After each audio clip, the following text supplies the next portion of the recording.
Yes yes sir. Sir. Okay, चलो। तो हम लोग लास्ट क्लास में हम लोगों ने बेसिक बेसिक डेफिनेशन करी थी, उनमें कोई बहुत इंपॉर्टेंट वैसी नहीं थी कि मतलब नहीं समझ में आए तो आगे कोई मुश्किल होगी। ठीक है, तो हम लोगों ने close system, isolated system, open system ये सब देखा था। फिर हमने सिस्टम को डिफाइन किया था, इक्विलिब्रियम देखा था, ठीक है, thermodynamic variables, equation of state, zeroth law देखा था। ठीक है, फिर हमारा मेन जो चीज़ शुरू हो रही है वो यहाँ से शुरू हो रही है, क्या, हीट इंटरनल एनर्जी है, वर्क इन थर्मोडायनेमिक्स। ठीक है, तो हम लोग तीन चीज़ें डिफाइन करेंगे। सबको दिख रही है स्क्रीन मेरी? हीट करेंगे, उसके बाद इंटरनल एनर्जी करेंगे, और तीसरा हमारा होगा वर्क। ये थर्ड होगा ये वर्क। ठीक है, तो अभी हम ऊपर आते हैं और इन तीनों में ही क्या क्या चीज़ होगी। पहले तो इनकी डेफिनेशन होगी कि ये होता क्या है, दूसरा होगा उसके लिए साइन कन्वेंशन। ठीक है, ठीक है, डेफिनेशन में ही फॉर्मूला भी इंक्लूड कर लो, डेफिनेशन विद फॉर्मूला प्लस इनके साइन कन्वेंशन। ठीक है, कब पॉजिटिव कब निगेटिव। तो सबसे पहले heat, it is the energy that is transferred between system and its environment because of the temperature difference between them। तुम लोगों ने लास्ट चैप्टर में थर्मल प्रॉपर्टीज में भी तो हीट की डेफिनेशन लिखी थी। Heat is the energy in transit which is transferred due to temperature difference between the bodies. वही चीज़ यहाँ पर सिस्टम एंड एनवायरनमेंट के बीच में इन्होंने बोल दिया, heat is that energy which is transferred between system and environment because of temperature difference. ठीक है, बात एक ही है। फर्स्ट पॉइंट क्या है, अब ये हीट के बारे में, उसकी प्रॉपर्टीज के बारे में बात हो रही है। तो heat is a path dependent quantity. लिख लो जल्दी से तुम लोग, ये बस पाथ डिपेंडेंट लिख लो हीट के नीचे। ठीक है, मेन चीज अंडरलाइन वाला चीज है मत लिखना, अंडरलाइन तो मैं हर लाइन पे करूंगा जिससे कि तुम्हारा अटेंशन वहां पे रहे। ठीक है, लेकिन जहां पर मैं येलो करूं या इस तरह से बॉक्स बनाऊं तो वो चीज तुम नोट कर लो। तो हीट क्या है, पाथ डिपेंडेंट है। ये क्या होता है, हम लोग अभी जरा इंटरनल एनर्जी और वर्क कर लें, फिर हम लोग वापस इस चीज़ को डिस्कस करेंगे। ठीक, for example heat required to change the temperature of a given gas, heat required to change the temperature of a given gas at a constant pressure is different from that required to change the temperature of same gas through same amount at constant volume. इसको मैं फिर से explain कर रहा हूँ। Suppose तुम्हें 5 degree का temperature change करना है, अगर 5 डिग्री तुम एट कांस्टेंट प्रेशर करोगे तो वो एक अलग पाथ हो जाएगा। ठीक है, एट कांस्टेंट वॉल्यूम करोगे तो ये एक अलग पाथ है। यानी इन दोनों, क्योंकि heat is a path dependent quantity, तो तुमने कांस्टेंट वॉल्यूम वाले पाथ से किया है या कांस्टेंट प्रेशर से किया है, ये मैटर करेगा, और इन दोनों में हीट की वैल्यू अलग अलग आएगी। That means it is path dependent. ठीक है, और ये constant pressure and constant volume ही नहीं, बहुत सारे इनफाइनाइट वे से हो सकता है। ये दो तो खाली एग्जाम्पल्स हैं। ठीक है, these are most important examples, बहुत फ्रिक्वेंटली पूछे जाते हैं, तो इसलिए इनका एग्जाम्पल दिया है। अदरवाइज पाथ में भी infinite between two given initial and final points. ठीक है, पॉइंट्स मुझे बोलने से ज़्यादा बेटर होगा स्टेट्स। जब हम गैस की बात कर रहे हैं या किसी सिस्टम की बात कर रहे हैं तो उसकी state, initial state and final state के बीच में हम इनफाइनाइट वे से डिफरेंट वेज यानी कि डिफरेंट पाथ्स के थ्रू हम जा सकते हैं, and each path will have its own constraint या ओन कंडीशंस। ठीक है, नेक्स्ट, फॉर म्यू मोल्स या एन मोल्स, हम एन जनरली यूज करते हैं तो यहाँ म्यू की जगह तुम एन इमेजिन कर सकते हो।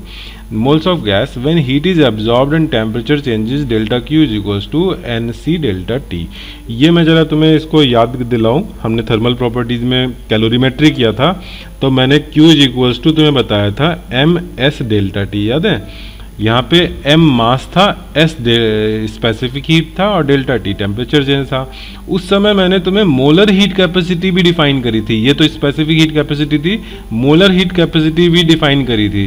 तो उसमें मैंने बताया था कि वहाँ पे बस मास की जगह नंबर ऑफ मोल्स आ जाते हैं, और स्पेसिफिक हीट की जो सिंबल है मोलर स्पेसिफिक हीट वो C से डिनोट होता है एंड इनटू डेल्टा टी। ठीक है, एम एस डेल्टा टी। जब तुम m यूज कर रहे हो, मास यूज कर रहे हो, तो वो वाला स्पेसिफिक हीट जो हमने अभी तक यूज किया है। जब हम गैसेज में आ जाएंगे तो गैस में हम मास के बजाय मोल ज़्यादातर यूज करते हैं। मैं ये नहीं कह रहा कि मास गलत है, ठीक है। बट मोस्ट ऑफन गैस की क्वांटिटी मोल्स के टर्म्स में दी जाती है, जबकि सॉलिड एंड लिक्विड की क्वांटिटी ज़्यादातर मास के टर्म्स में होती है। तो गैस के कॉन्टेक्स्ट में ज़्यादा यूजफुल क्या होता है, इस मोलर स्पेसिफिक हीट। ठीक है, तो तुम्हें दोनों फॉर्मूले में पैटर्न में सिमिलरिटी समझ में आ गई तो तुम यूज कर सकते हो एन सी डेल्टा टी भी। ठीक है, Q is equals to n C delta T. अब n हमारा बुक में जो नोट्स में सिंबल है वो म्यू दिया हुआ है, तो वो अपने माइंड में कनेक्शन रखना। फिजिक्स मैथ में तुम केमिस्ट्री में अभी तक तुम लोग n पढ़ते हो हमेशा, नंबर ऑफ मोल्स, तो मैं भी लिखने में मैं n ही यूज करूंगा। अच्छा, अब C के नीचे इन्होंने कुछ लिख रखा है P, और अगले फॉर्मूले में C के नीचे V लिख रखा है। ये क्या है, तो अभी ऊपर बात आई थी कि हीट जो होती है वो पाथ डिपेंडेंट होती है। ठीक है, तो पाथ डिपेंडेंट होगी तो राइट साइड में भी कोई क्वांटिटी होगी जो पाथ पे डिपेंड करनी चाहिए। ठीक है, कहाँ पे राइट साइड में, ये फॉर्मूले जो दिए हैं दो। ठीक है, इन दोनों फॉर्मूले में भी कोई ऐसी चीज होनी चाहिए जो पाथ पे डिपेंड करे। तो वो कौन है जो चीज पाथ पे डिपेंड करने वाली है, वो हमारा C है, मोलर स्पेसिफिक हीट। तो उसके नीचे अगर P हमने मेंशन कर दिया है, CP लिख दिया है, तो इसका क्या मतलब है कि ये कांस्टेंट प्रेशर वाली मोलर स्पेसिफिक हीट है। और C के नीचे अगर मैंने V लिख दिया है तो उसका क्या मतलब है कि ये molar specific heat at constant volume है। ठीक है, तो जब कांस्टेंट वॉल्यूम प्रोसेस होगा तो CV यूज होगी, जब कांस्टेंट प्रेशर पर प्रोसेस होगा तो हम CP यूज करेंगे। अंडरस्टूड? तो तुम लोग अब नोट्स में क्या लिखोगे, नोट्स में ये फॉर्मूला लिख लो, at constant pressure constant volume delta Q is equals to m, mu की जगह n लिख लेना, n CP delta T n CV delta T।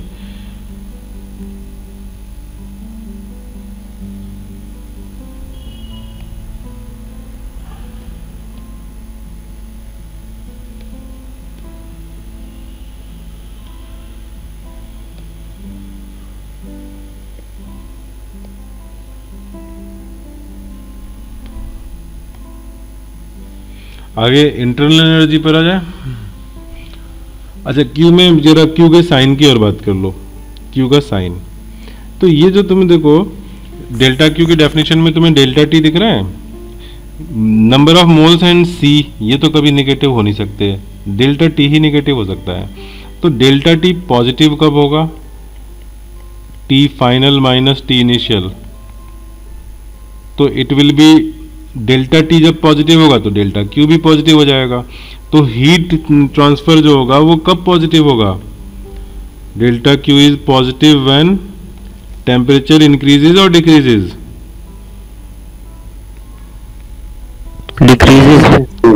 Increases. T final greater होगा तभी तो डेल्टा Q पॉजिटिव आएगा। T फाइनल ग्रेटर होगा then initial, यानी कि टेम्परेचर इंक्रीज हो रहा हो, और delta Q is negative if T decreases. ये हमारा साइन कन्वेंशन हो गया डेल्टा Q का। समझ में आया? yes. ठीक है। अच्छा, मैंने अभी फॉर्मूले में Q equal to n C delta T लिखा था, तो Q और डेल्टा Q इसको मैं इंटरचेंजेबली यूज करूंगा, कहीं डेल्टा Q लिख दिया कहीं Q लिख दिया, एक ही बात है। ठीक है, Q जो सिंबल होता है हीट ट्रांसफर्ड के लिए यूज होता है, कितनी हीट ट्रांसफर करी, और delta Q change in heat के लिए होता है। ठीक है, तो चेंज इन हीट एक्चुअली मतलब चेंज इन हीट तो वेल डिफाइंड है, but heat contained in a system वो वेल डिफाइंड नहीं होता है।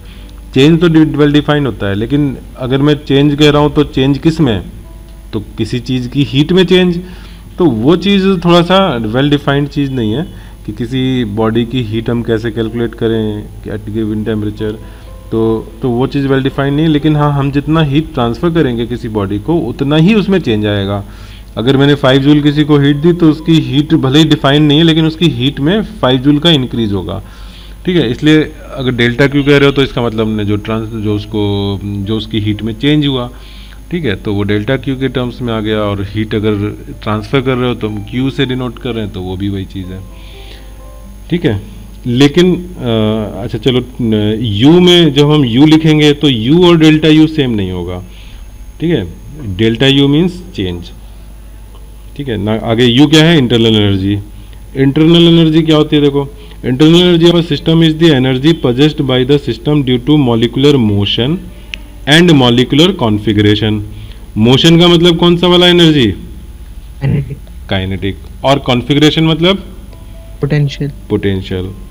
ठीक है। अच्छा, पोटेंशियल एनर्जी कब आती है? जब अगर मान लो दो बॉडीज हैं, ग्रेविटेशन उनमें लग रहा है, एक दूसरे को ग्रेविटेशनली अट्रैक्ट कर रहे हैं, तो ग्रेविटेशनल पोटेंशियल एनर्जी वहां पर होगी कि नहीं होगी? होगी। यस। और अगर वो बॉडीज एक दूसरे पे ग्रेविटेशनल अट्रैक्शन ना लगाएं, सपोज अर्थ किसी भी बॉडी पे ग्रेविटेशनल अट्रैक्शन ना लगाए, तो अर्थ के आसपास में जो बॉडीज होंगी उसका कोई पोटेंशियल एनर्जी का मतलब है? फिर कोई मतलब नहीं है। पोटेंशियल एनर्जी हमेशा फोर्स के कॉन्टेक्स्ट में डिफाइन होती है। ठीक है, कंजर्वेटिव फोर्स के कॉन्टेक्स्ट में तो पोटेंशियल एनर्जी डिफाइन होती है, अगर फोर्स ही ना हो तो फिर पोटेंशियल एनर्जी का कोई मतलब नहीं है। तो अगर हम मॉलिक्यूलर कॉन्फ़िगरेशन की बात कर रहे हैं, यानी कि मॉलिक्यूल आपस में जो फोर्स लगा रहे हैं उसकी वजह से जो पोटेंशियल एनर्जी है, ठीक है। लेकिन अगर हम मान लो किसी कहीं पर एज्यूम करें कि मॉलिक्यूल्स के बीच में इंटरनल फोर्स ऑफ अट्रैक्शन या रिपल्शन जीरो है, तो पोटेंशियल एनर्जी फिर कुछ होगी कि नहीं होगी?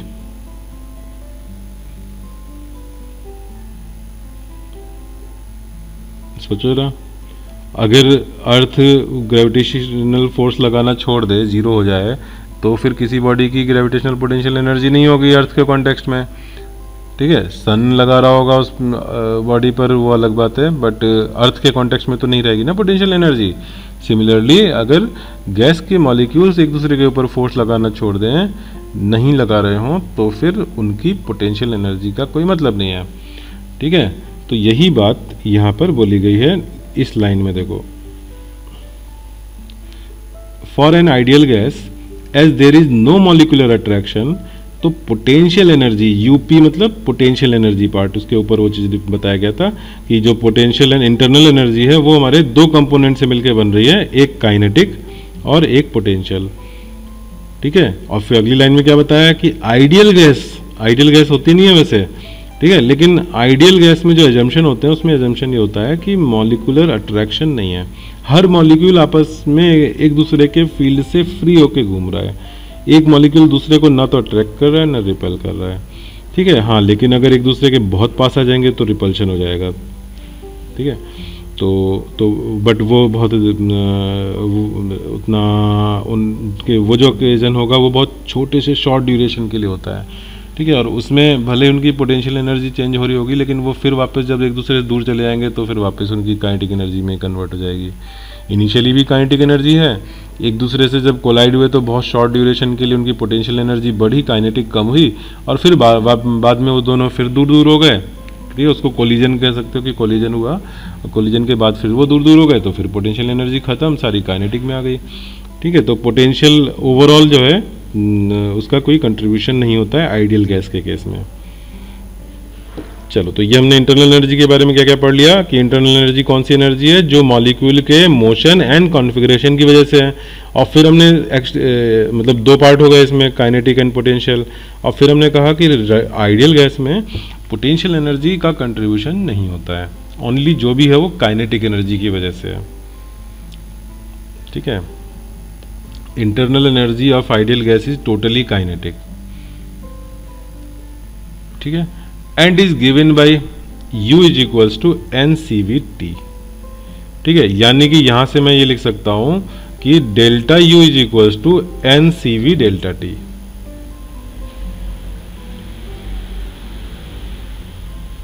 ठीक है, इंटरनल एनर्जी को कैसे डिफाइन किया है? NCV/T। तो चेंज किया होगा, टेम्परेचर चेंज होने पर चेंज होगा U, तो U2 माइनस U1 करना है तो क्या करोगे? NCV/T2 minus NCV/T1। NCV common ले लोगे तो ये T2 माइनस T1 हो गया, और T2 माइनस T1 को डेल्टा T लिख सकते हो, तो NCV∆T हो गया। ठीक है, तो ये चीज़ हमारा U is equals to delta U is equals to NCV∆T का डेरिवेशन या मतलब जस्टिफिकेशन हो गया एक तरह से, डेरिवेशन तो कुछ नहीं किया मैंने इसमें। ठीक है, चलो अब यहाँ पे एक बात ध्यान से सुनो कि internal energy does not depend on the path of the process. पहला हमने हीट किया था, हीट डिपेंड कर रहा था, internal energy does not depend on the path. यानी कि मैंने जो डेल्टा यू का ये फॉर्मूला बताया NCV डेल्टा टी, ये चाहे तुम कांस्टेंट वॉल्यूम प्रोसेस से कराओ चाहे कांस्टेंट प्रेशर प्रोसेस से कराओ, फॉर्मूला यही रहेगा। ठीक है, कांस्टेंट प्रेशर में ऐसा नहीं कि यहाँ पे NCP कर दें, ठीक है, CP नहीं करोगे, NCV ही रखोगे। क्या बात समझ में आई?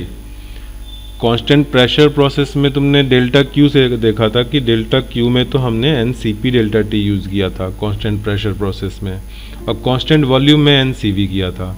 ठीक है, तो डेल्टा क्यू के तो डिपेंड करता था, तो इसलिए NCV और CP हमें अलग अलग यूज़ करने थे। लेकिन डेल्टा यू के केस में पाथ इंडिपेंडेंट है, तो चाहे एडियाबेटिक पाथ हो, आइसोकोरिक पाथ हो, आइसोकोरिक मतलब वॉल्यूम कांस्टेंट हो, आइसोबारिक हो, प्रेशर कांस्टेंट हो, या कोई भी इनफाइनाइट पॉसिबल पाथ में से कोई भी पाथ हो, डेल्टा यू क्या रखोगे? ऑलवेज NCV डेल्टा टी रखोगे। ठीक है, इसके आगे जो यहाँ पे फॉर्मूले दिए हुए हैं, जैसे ये फॉर्मूला, ये फॉर्मूला, ये फॉर्मूला, ये फॉर्मूला, ये फॉर्मूला, ये सब हम बाद में देखेंगे।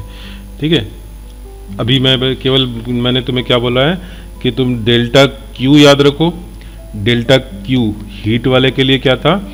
N number of moles, C जो प्रोसेस हो उसका C, CPCV जो भी वहाँ पर हो, और इनटू डेल्टा टी। ये मैंने डेल्टा क्यू के लिए बताया। फिर डेल्टा यू के लिए मैंने बताया NCV डेल्टा टी। ठीक है, इसमें ऑलवेज CV यूज होगा, ये मैंने हाईलाइट किया है। अब हम वर्क पर आ जाएं। तुम लोगों ने ये चीज़ हाईलाइट कर लिख ली है, internal energy does not depend on the path, और delta U is equals to NC delta T. बस ये 2 पॉइंट हमारे शॉर्ट नोट्स में लिखे जाएंगे डेल्टा यू में। ठीक है, और अच्छा वो हमने भी बात करी थी kinetic energy plus potential energy, वो ना भी लिखो कोई बात नहीं है, बट समझ में आ गया होगा। तो डिग्री ऑफ फ्रीडम का जो सर लिखा है वो अभी आएगा, मैंने इसलिए वो सब छोड़ दिया। वो kinetic theory of gases next chapter की चीज़ है। ठीक है, तो अभी मैं इस चीज़ को थोड़ा सा छोड़ रहा हूँ। ये जो है ये है डिग्री ऑफ फ्रीडम, यहाँ पे कहीं लिखा होगा ये। ठीक है, वो सब यहाँ पे यूज हुआ है, तो वो मैं भी छोड़ रहा हूँ। ठीक है, नेक्स्ट वर्क, डेल्टा डब्ल्यू। यहाँ डेल्टा डब्ल्यू हो या डब्ल्यू एक ही बात है। ठीक है, डेल्टा डब्ल्यू भी वर्क ही डिनोट कर रहा है, और डेल्टा डब्ल्यू भी। ठीक है, delta W and W both are same. अच्छा, अब वर्क डन क्या होता है? तो वर्क डन तो तुमने मैकेनिक्स में पढ़ रखा है। Work done F into S होता है, F इंटू एस ये होता है वर्क डन। ठीक है, लेकिन यहाँ पर हमारा गैसेज में जनरली फोर्स के टर्म्स में बात नहीं करते हैं, प्रेशर के टर्म्स में बात करते हैं। ठीक है, मान लो अंदर गैस में जो है प्रेशर है P, और उसने dx की शिफ्टिंग करा दी पिस्टन में। ठीक है, तो work done by the gas ने पिस्टन को बाहर की तरफ पुश किया, तो work done by the gas क्या हो गया? बोलो, फोर्स में हम प्रेशर के टर्म्स में क्या डालें? Pressure into area into dx कर दें। ठीक है, और वर्क डन को हम dw लिख दे रहे हैं क्योंकि हमने छोटा सा dx डिस्प्लेसमेंट किया है, तो वर्क डन को मैं dw से डिनोट कर दे रहा हूँ। तो फोर्स को मैंने p इंटू ए लिख दिया। Now what is a into dx? ये इस रीजन का वॉल्यूम है, जितना वॉल्यूम इंक्रीज हुआ। ठीक है, तो इसको a dx को हम डेल्टा v या dv लिख सकते हैं, p dv, dw is equals to p dv। ठीक है, तो ये यहाँ पे दिया हुआ है, जो मैंने अभी भी एक्सप्लेन किया लिख करके, वही चीज़ नीचे दे रखी है, dw is equals to p dv। ये हमारी डेफिनेशन हो गई वर्क डन की। अब इसमें टोटल वर्क डन निकालना हो, इंटीग्रेट कर दोगे। ठीक है, वो हम लोग अभी अलग अलग केसेस के लिए अलग अलग पूरा इंटीग्रेट करके दिखाएंगे। ठीक है, तो ये डेफिनेशन समझ में आ गई वर्क की। हमने कुछ नया नहीं बताया है, मैंने F इंटू एस से शुरुआत करी है। ठीक है, तो ये हमारा हो गया वर्क डन। अब वर्क डन का साइन कन्वेंशन सोचो, तो dw कब पॉजिटिव होगा? जब dv पॉजिटिव होगा। dv कब पॉजिटिव होगा? जब वॉल्यूम इंक्रीज होगा या डिक्रीज हो?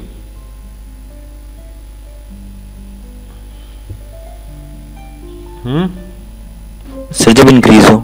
जब इंक्रीज हो, तो dv इज पॉजिटिव, यानी कि v is increasing, then work done is positive. ठीक, एक मिनट में साइन कन्वेंशन कहीं दिया है क्या, जरा देख लेते हैं। हाँ,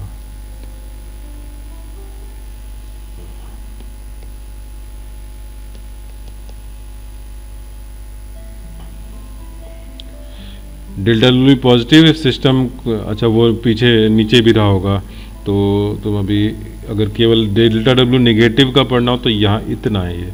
if system is contracts because of external force then V final is less than V initial and delta W is negative. ये बॉक्स जो मैंने किया है ब्लू कलर का, उसमें ये चीज़ लिखी है।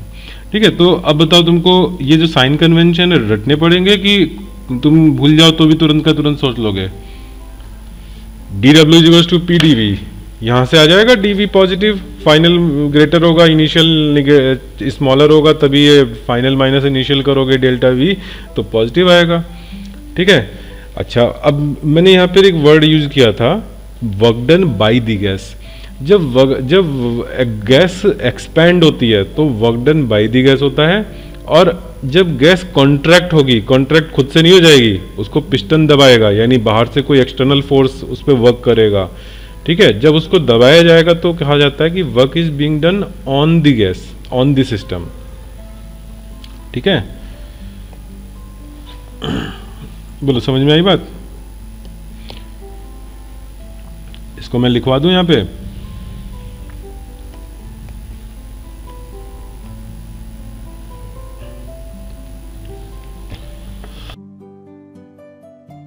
सर बोलो। सर ये थर्मोडायनेमिक्स है फिजिक्स में, सर वो बिल्कुल केमिस्ट्री के थर्मोडायनेमिक्स जैसा होगा या कुछ अलग भी होगा इसमें? हाँ, ये वर्क डन वाले में केमिस्ट्री का जस्ट उल्टा साइन है।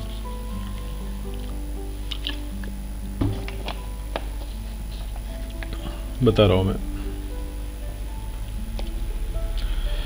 मैं एक काम करते हैं, स्क्रीन में चेंज कर देता हूँ, यहाँ पे लिख लेते हैं।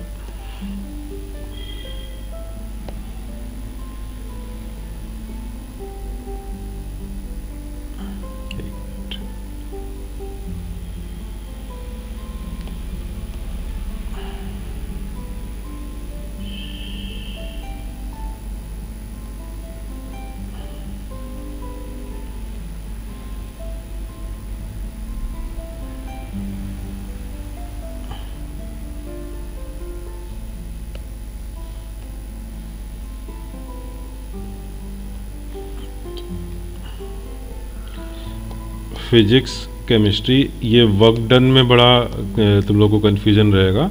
ठीक है, इसलिए मैं प्रॉपरली लिखवा दे रहा हूँ वर्क डन बाई, नहीं बाई लिखने की जरूरत नहीं है। ठीक है, बस मिनट।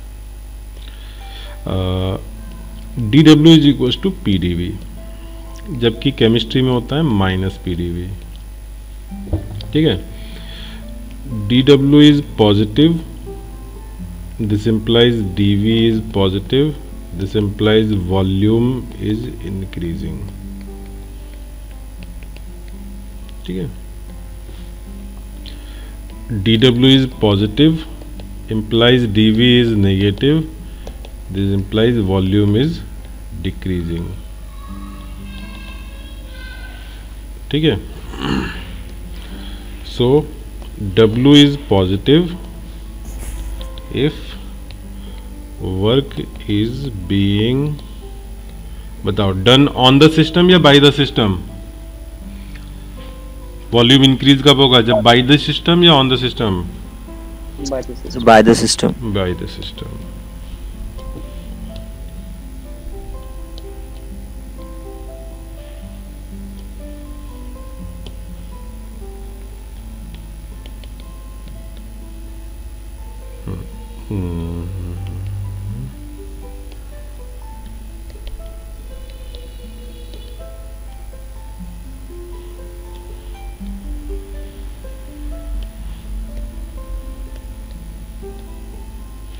केमिस्ट्री में गड़बड़ क्यों हो गई है? क्योंकि IUPAC ने ये अडॉप्ट किया है sign convention.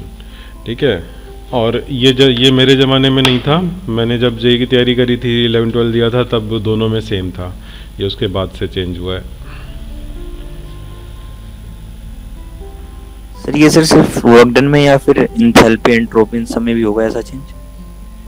Enthalpy entropy physics में जरूरत नहीं पड़ती, ठीक है, फिजिक्स में वैसे एंट्रोपी आता है बट उसमें केमिस्ट्री और फिजिक्स सेम है, केवल वर्क की बात है। अच्छा, अब यहाँ पर जरा सा मैं इसकी वजह से कहाँ फ़र्क पड़ा, इसकी वजह से फर्स्ट लॉ ऑफ थर्मोडाइनमिक्स, अभी मैं उस पर आया नहीं था बट यहाँ पे अब ये लिख ही रहे हैं डिफरेंस दोनों में, तो मैं यहाँ पे लिखवा दे रहा हूँ।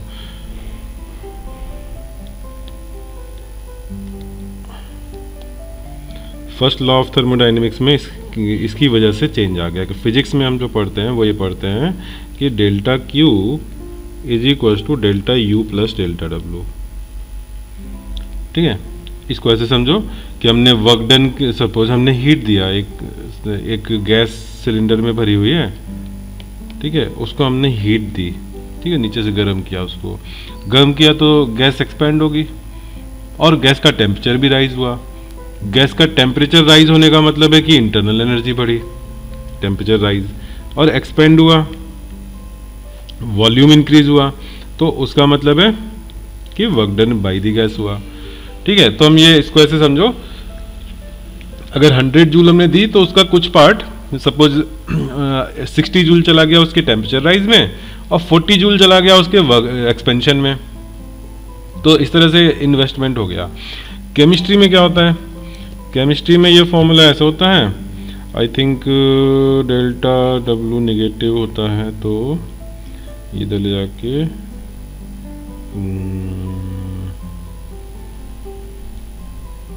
उसमें दोनों को add, delta U is equals to delta Q plus delta W.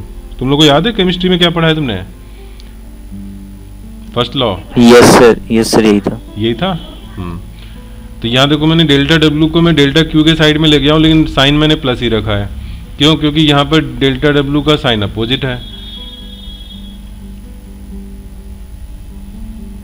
ठीक है, तो यहाँ पे इसको ऐसे समझो कि किसी गैस का टेम्परेचर बढ़ाने के लिए तुम दो तरह से बढ़ा सकते हो।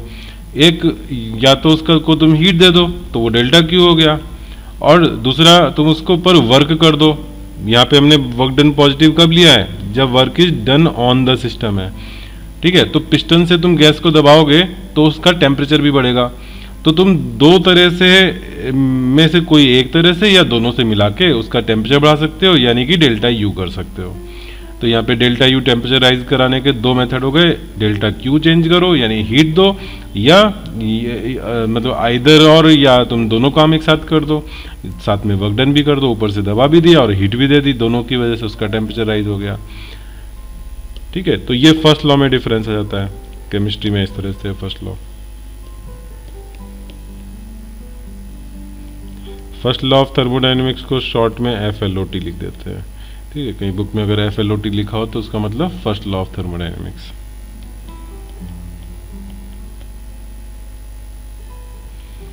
ठीक है, बट तुम लोग एग्जाम में मत यूज करना इस एक्रोनिम को।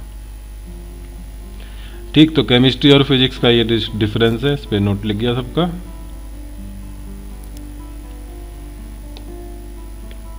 बाकी डेल्टा यू और डेल्टा क्यू के साइन कन्वेंशन सेम है दोनों में। तो ये बताओ, डेल्टा क्यू कब पॉजिटिव होगा, जब हम सिस्टम को हीट दे रहे होंगे। ठीक है, हीट प्रोवाइड कर रहे हो, बॉडी को हीट दे रहे हो, तो endothermic process delta Q positive, exothermic delta Q negative.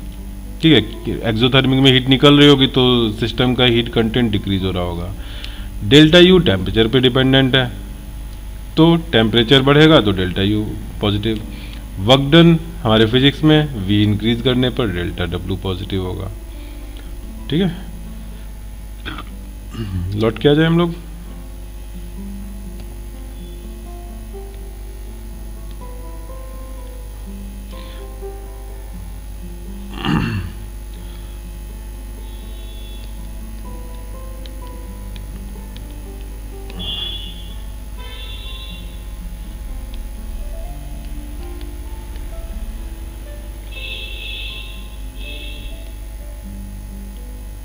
अच्छा, फॉर्मूला यूज करना है वर्क डन निकालने के लिए। कौन सा फॉर्मूला लगाएंगे बताओ? अभी हमने कौन सा फॉर्मूला लिखा था, DW is equals to PdV। PdV। अच्छा, इसी फॉर्मूले का यूज करके तुम सोच सकते हो कि ग्राफ किसका बना हो तो उसमें area will be representing work done. बताओ कौन सी axis? V and P। P dV, dV हमारा छोटा सा, dV छोटा सा वॉल्यूम चेंज हो जाएगा, ठीक है। और यहाँ पर जो प्रेशर है वो P है, तो ये जो हाइट होगी, ये जो हाइट होगी वो प्रेशर, और इसकी विड्थ होगी dV, तो जो एरिया हो जाएगा वो क्या हो जाएगा? P dV हो जाएगा, ठीक है। तो area is equal to P dV is equal to work done dW। लिख लो, ये ग्राफ बना लो। तो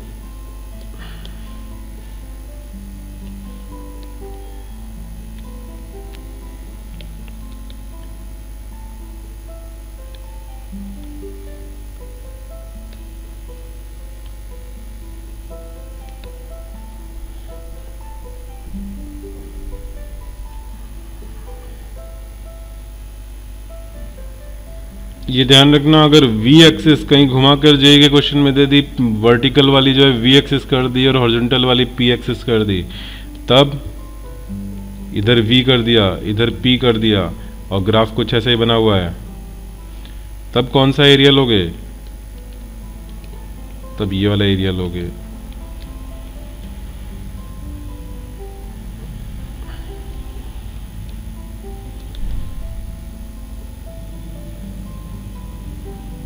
ठीक है। और उसके लिए तुम जो एलिमेंट लोगे वो ऐसा लोगे,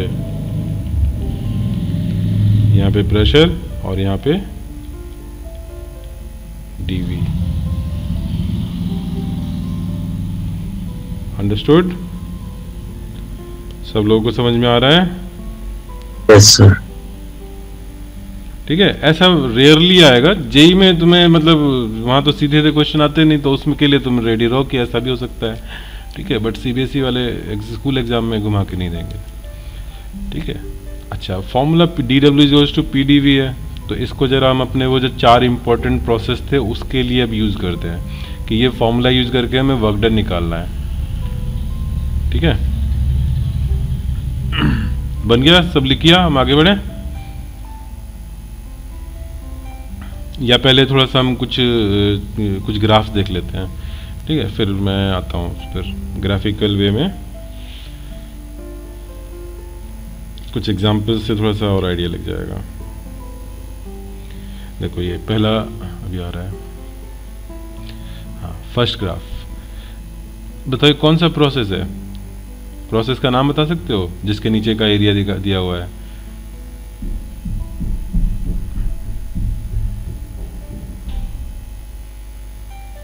सर बोलो। आपने अभी क्या पूछा सर? हाँ, मैंने पूछा ये जो फर्स्ट प्रोसेस है, दिस वन, मैंने एरो बनाया, ये इसमें प्रोसेस जो दिया है वो कौन सा प्रोसेस है जिसके नीचे का एरिया शेडेड है? प्रोसेस मतलब ये टॉप में जो बना हुआ है, isobaric. Isobaric because pressure is constant, ठीक है। तो जरा यहाँ पे तुम लोग अब जब ये मैंने लिखवाया था PdV, उसके नीचे लिखो calculation of pressure in different cases. यहाँ पे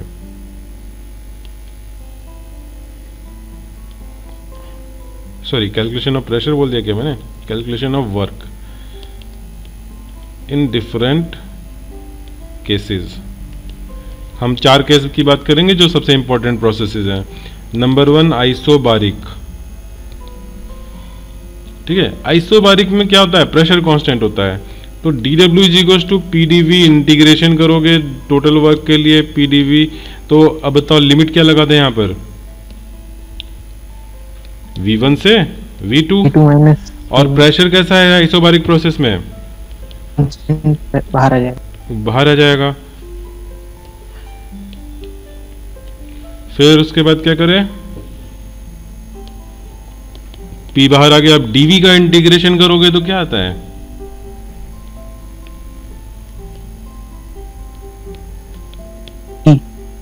V2 माइनस V1। ये हो गया वर्क डन, ठीक है। इसको हम P डेल्टा V भी बोल सकते हैं, चाहे V2 माइनस V1 लिखो या डेल्टा V लिखो। अब यही चीज अगर हम ग्राफ में देखें, ये लिख लिया, सबने लिख लिया?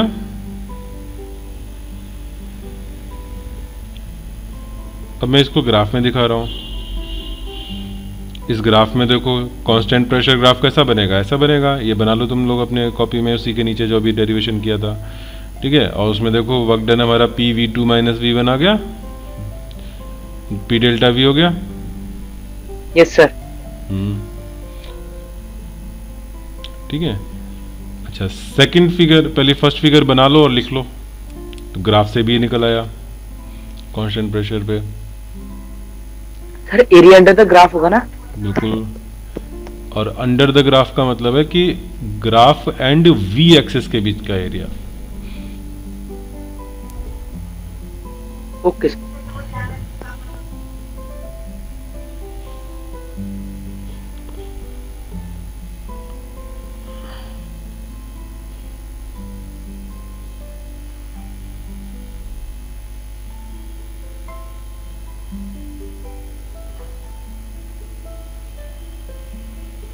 अच्छा, अब आगे बढ़े तो मैं सेकंड ग्राफ एक्सप्लेन कर रहा हूँ।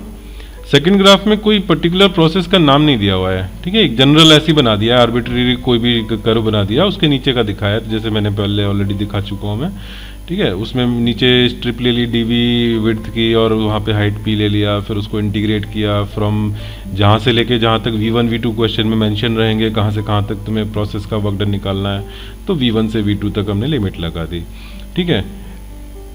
V1 क्या है? इनिशियल वॉल्यूम है। V2 क्या है? फाइनल वॉल्यूम है। कोई ज़रूरी नहीं कि V1 लेफ्ट साइड में और V2 राइट साइड में हो।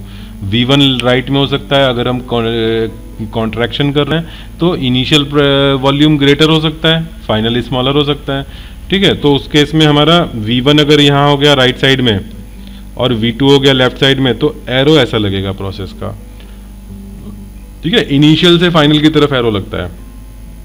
यहाँ इन्होंने एरो नहीं लगाया था, ठीक है, लेकिन वो V1 V2 नाम से समझ में आ रहा था कि V1 हमारा इनिशियल होगा, तो अगर हम उस हिसाब से एरो लगाएं, एक मिनट, हाँ, उस हिसाब से अगर मैं यहाँ पर एरो लगाऊं, जो इनका ओरिजिनल V1 V2 दिया हुआ था, तो उस हिसाब से एरो ये लगेगा। प्रोसेस जा रहा है लेफ्ट टू राइट, ठीक है। अच्छा, ये बताओ, लेफ्ट टू राइट जब प्रोसेस जा रहा है तब जो एरिया है, और अगर मैंने उल्टा राइट टू लेफ्ट कर दिया जो मैंने लिखा था अभी, इन दोनों में से किस केस में वर्क डन पॉजिटिव होगा, कब निगेटिव होगा? अभी जो सामने दिया है इसमें वर्क डन पॉजिटिव आएगा कि निगेटिव आएगा? एरिया कैलकुलेशन तो वही है, एरिया तो कोई नीचे का एरिया थोड़ी ना चेंज हो गया एरो चेंज करने से, तो बस साइन चेंज हुआ, मैग्नीट्यूड चेंज नहीं हुआ। तो साइन चेंज करने में अभी जो है वो पॉजिटिव साइन वाला एरो है या निगेटिव साइन वाला? Sir negative. अच्छा, कैसे? वर्क डन नेगेटिव मतलब volume increasing decreasing? Sir decreasing. Volume positive, एक मिनट, हाँ, तुम निगेटिव कह रहे हो ना, निगेटिव में डिक्रीजिंग, तो तुम यहाँ पे तुम्हें वॉल्यूम डिक्रीज होता हुआ दिख रहा है? जो मैंने एरो अभी दिखाया है वो तो वॉल्यूम इंक्रीज हो रहा है, लेफ्ट टू राइट है। तो जब भी एरो लेफ्ट टू राइट होगा उसका मतलब है वॉल्यूम इंक्रीज हो रहा है, तो पॉजिटिव है। और अगर राइट टू लेफ्ट हो एरो तो नेगेटिव होगा, ठीक है। अच्छा, थर्ड डायग्राम में वर्क डन कितना होगा, कितना एरिया ये घेर रहा है? Single line vertical line does not have any area, तो 0 हो गया, ठीक है। और ये प्रोसेस का नाम क्या है? Isometric, isochoric. वॉल्यूम कांस्टेंट है यहाँ पर, वॉल्यूम चेंज नहीं हो रहा, आइसोकोरिक। वॉल्यूम चेंज नहीं हो रहा तो पी डेल्टा वी ही वो हो गया, पी डी वी में डी वी ही 0 हो गया, ठीक है। तो ये तुम लोग अब सेकंड लिख लो वहां पर, अभी हम लोगों ने आइसोबारिक लिखा था, उसके नीचे सेकंड केस लिख लो, नंबर 2 आइसोकोरिक।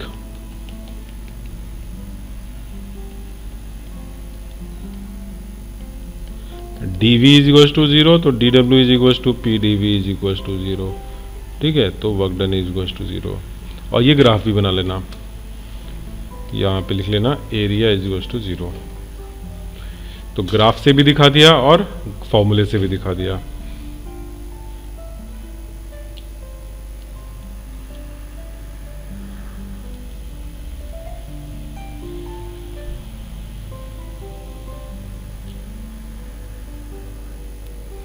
नेक्स्ट डायग्राम देखो जरा, पीवी का ये कोई नाम है क्या? इसका कोई नाम नहीं है। पीवी में स्ट्रेट लाइन हमारा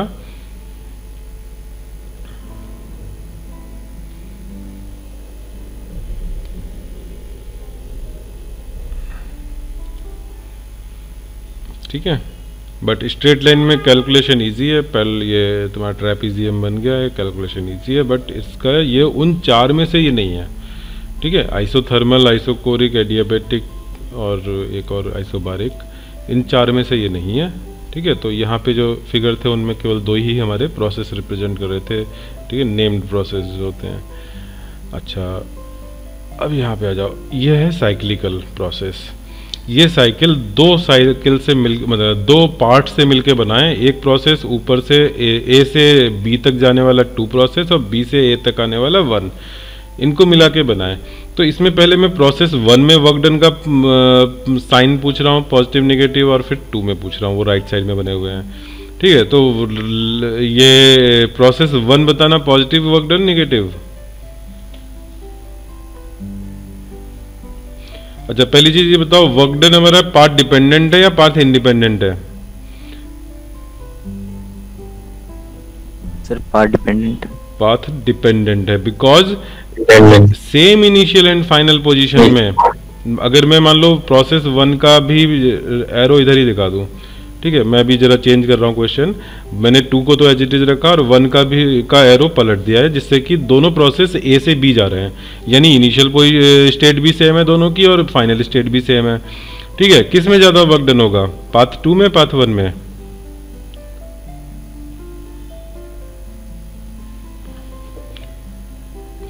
राइट साइड के डायग्राम देखो, उसमें पाथ 2 का वर्क डन शेडेड है और पाथ 1 का वर्क डन शेडेड है। बस मैं एरो चेंज कर दूंगा तो साइन चेंज हो जाएगा। तो किस में ज्यादा एरिया दिख रहा है? सर 2 में। 2 में ज्यादा एरिया है, यानी कि पाथ 2 में वर्क डन ज्यादा हो रहा है। और अगर मैंने एरो ए से बी की तरफ लिए तो दोनों वर्क डन पॉजिटिव है क्योंकि एक्सपेंशन है, ठीक है। लेकिन अब मैं ओरिजिनल क्वेश्चन पर आता हूं, मैं अपना ये हटा देता हूं। अब हमारा जो क्वेश्चन है उसमें क्या है, साइक्लिकल प्रोसेस है, यानी कि ए से चले तो बी से होते हुए वापस ए पर आ गए, या बी से चले तो ए से होते हुए वापस बी पर आ गए, ठीक है। तो हम लौट के आ रहे हैं, तो ये बताओ कि ये प्रोसेस जो साइक्लिकल है उसमें 1 साइकिल में वर्क डन पॉजिटिव है कि निगेटिव है? तो उसके लिए तुम्हें 1 और 2 के मैग्नीट्यूड देखने पड़ेंगे और फिर देखना होगा कि पॉजिटिव वाला डोमिनेट करेगा कि निगेटिव वाला, किसका मैग्नीट्यूड ज्यादा बड़ा है। दोनों का इक्वल दिख रहा है। अच्छा, तुम्हें पॉजिटिव वाले का ज्यादा होगा। पॉजिटिव वाले का ज्यादा है। सेकेंड वाला पाथ पॉजिटिव है क्योंकि उसमें एरिया एक्सपेंड हो रहा है, वॉल्यूम एक्सपेंड हो रहा है, और जबकि प्रोसेस 1 में तो वॉल्यूम कम हो रहा है, ठीक है। पहले मैंने रिवर्स कर दिया था, बट अभी मैं ओरिजिनल क्वेश्चन की बात कर रहा हूँ। तो उसमें एरो हमारा B2A है, विच इज कॉन्ट्रैक्शन, ठीक है, कंप्रेशन हो रहा है गैस का, तो फिर वर्क डन निगेटिव है।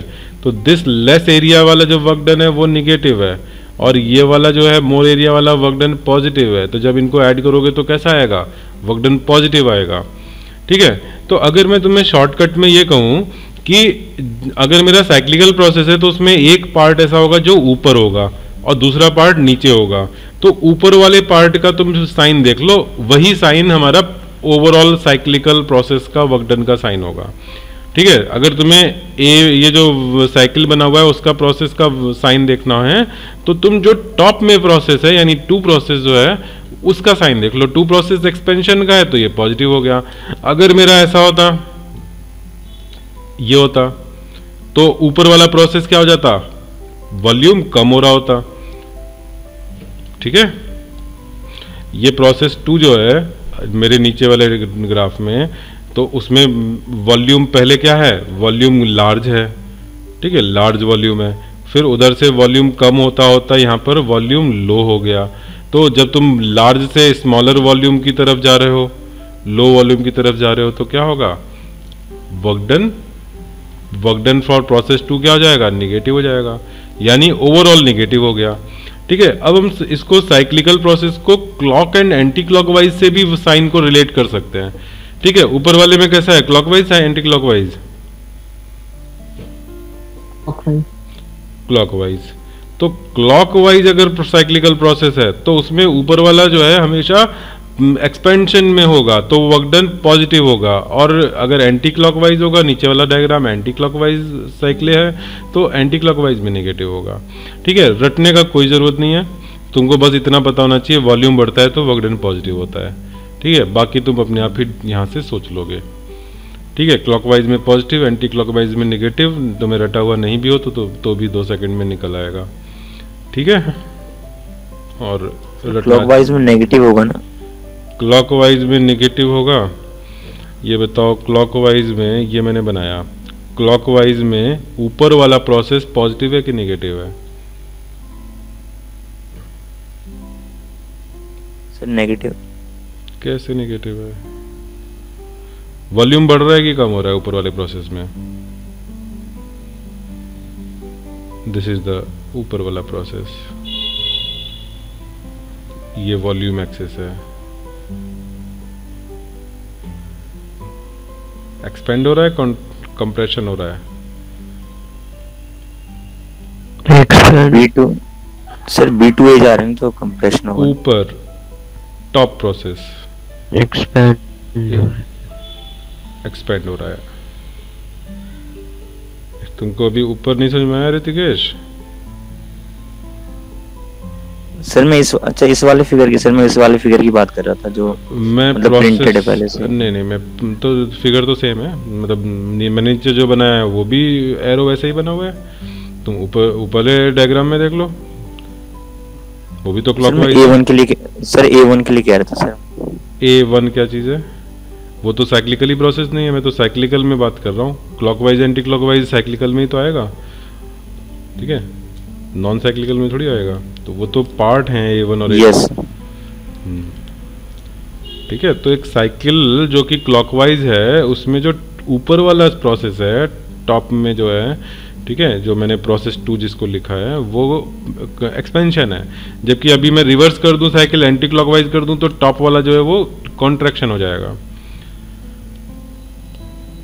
ठीक है, तो अभी हमने इतनी देर की चर्चा में क्या लर्न किया? इतनी देर की चर्चा में कि वॉल्यूम हमारा एक्सपेंड हो रहा होगा तो वर्क डन पॉजिटिव होता है, कम हो रहा होगा तो निगेटिव होता है। क्लॉकवाइज साइकिल में वॉल्यूम चेंज तो होगा नहीं क्योंकि लौट के इनिशियल पर आ गए, तब भी वहां वर्क डन 0 नहीं होगा। वॉल्यूम चेंज नहीं हुआ फिर भी वर्क डन 0 नहीं है। क्यों? क्योंकि गए थे अलग पाथ से, लौट के अलग पाथ से आए। दोनों पाथ में अलग अलग मैग्नीट्यूड का वर्क डन होगा तो ऐड होके 0 नहीं आएगा। ठीक है, लेकिन साइक्लिकल प्रोसेस में अगर मैं कहूं डेल्टा यू क्या होगा, तो डेल्टा यू पाथ डिपेंडेंट था या इंडिपेंडेंट था?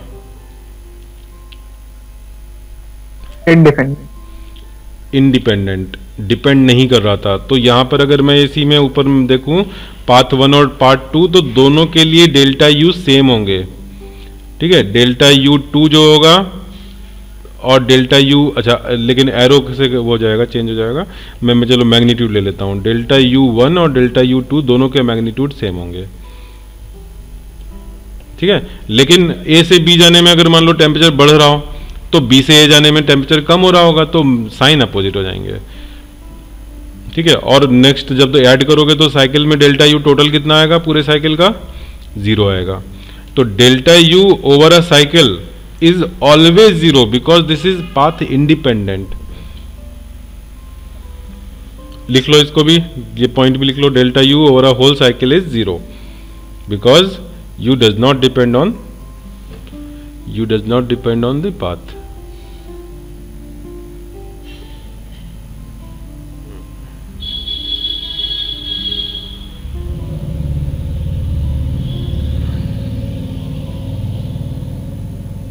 चलो, हो गया नोट? अब हम yes, sir. हाँ यस। अच्छा ये बताओ, ये ट्राइंगल बना है, इसमें वर्क डन पॉजिटिव है नेगेटिव है?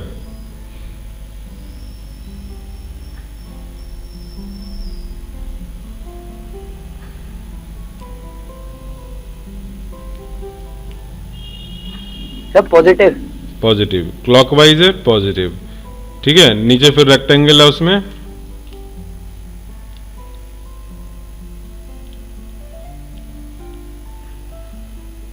एंटी क्लॉकवाइज है तो नेगेटिव वर्क डन। फिर सर्किल है उसमें सर नेगेटिव। हाँ नेगेटिव। सर्किल में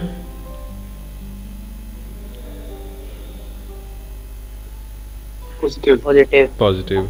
अच्छा अब एक चीज और, जब हम work done in A cyclical process निकालेंगे तो तो ऐसा तुम्हें करने की जरूरत नहीं है कि पहले ए से सी प्रोसेस का पूरा वर्क डन निकालो, फिर सी से बी का निकालो, फिर बी से ए का निकालो। मैं ट्रायंगल के कॉन्टेक्स्ट में कह रहा हूँ, ठीक है। तो सारे पाथ अलग अलग वर्क डन निकालने की जरूरत नहीं है, ठीक है। ऐसे रेक्टेंगल में, ऐसे सर्किल में अगर तुम्हें सारा निकालना पड़ेगा तब तो तुम पहले ट्रेपेजियम का एरिया कैलकुलेट करोगे।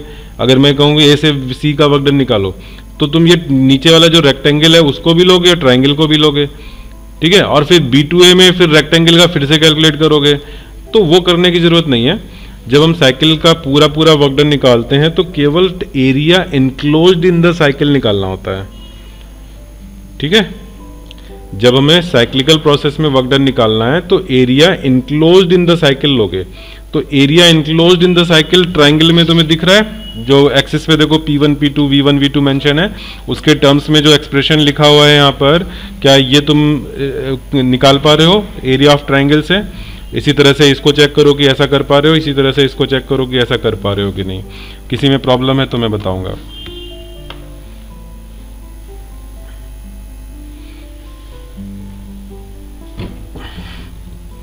ट्रायंगल में half into height into base हो पा रहा है?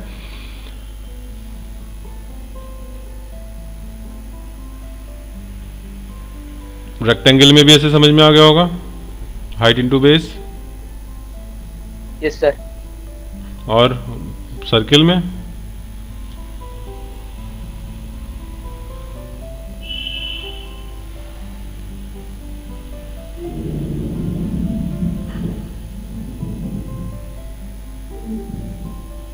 सर्कल का नहीं आया। अच्छा, कोई गैस कर सकता है कहाँ से आया ये? कौन सा फॉर्मूला, कैसे? कोई गैस कर सकते हो? सर पाई आर स्क्वायर हो गया ना? ये तो सिंपल पाई आर स्क्वायर ही है। अच्छा, पाई आर स्क्वायर तो नहीं है। मतलब तो क्या हम पाई आर स्क्वायर है तो हम ऐसा कर सकते हैं, pi by 4 into P2 minus P1 whole square. क्या P2 माइनस P1 और V2 माइनस V1 इक्वल होगा?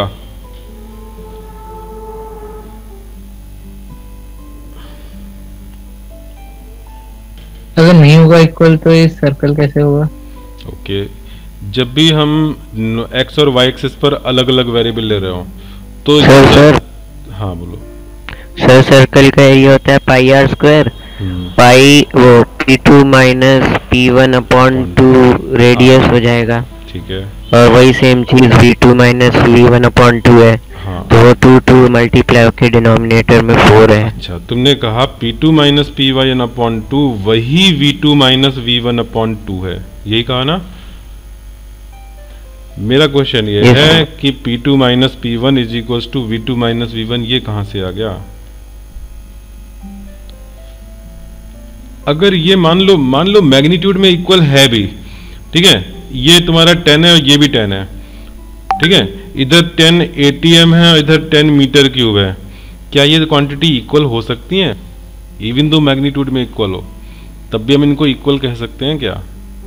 नहीं कह सकते, ठीक है। तो तुमको ये जो सर्किल दिख रहा है उसको तुमको दिखते हुए भी तुम्हें उसको सर्किल नहीं बोलना है, क्या बोलना है? इसको इलिप्स बोलना है। और इलिप्स का जो एरिया होता है उसका फॉर्मूला होता है, ये इलिप्स तुम लोगों को याद होगा कि इसकी ये सेमी मेजर एक्सिस ए है, तो मैं पूरी मेजर एक्सिस को 2a लिख दे रहा हूँ, और इसी तरह से सेमी माइनर एक्सिस बी है तो इसको 2b लिख दे रहा हूँ। तो इसका जो एरिया होता है वो याद रखो कि इलिप्स का जो एरिया होता है पाई ए बी आता है, ठीक है। A is semi major axis, B is semi minor axis, ठीक है। तो तुम्हारी क्योंकि यहाँ पर एक्सिस अलग अलग हैं तो तुम्हें P2 माइनस P1 को V2 माइनस V1 इक्वल लेने की जरूरत ही नहीं है, तुम इसको इलिप्स मान के इलिप्स का फॉर्मूला लगाओ। इलिप्स का एरिया पाई ए बी, और इलिप्स का स्पेशल केस बनता है सर्कल जब a इक्वल टू बी हो जाए, ठीक है। और a इक्वल टू बी और वो रेडियस हो जाएगी, फिर जब ये सर्कल बनेगा तो a और b रेडियस बन जाएंगी, तो a की जगह b r डाल दो, b की जगह b r डाल दो, पाई आर स्क्वायर हो गया। तो circle is a special case of ellipse, ठीक है। तो ये इलिप्स के एरिया से आ गया वर्क, ठीक है। a की वैल्यू हमारी P2 माइनस V1 अपॉन 2 और b की वैल्यू भी V2 माइनस V1 अपॉन 2, ठीक है। तो तुम लोग गलत नहीं कह रहे थे, तुम्हें तो पता ही नहीं था कि इलिप्स का ये फॉर्मूला होता है, तो बस वो तुम लोगों से पूछ के मैं, अब तुम लोग सब माइंड एक्टिव हो गया तो अब मैं बता रहा हूँ तो सब लोग सुन रहे हो ध्यान से, इसलिए वो था कि थोड़ा सा टाइम लगाया तुम लोग से पूछने के लिए, ठीक है। Understood everything? आगे बढ़े।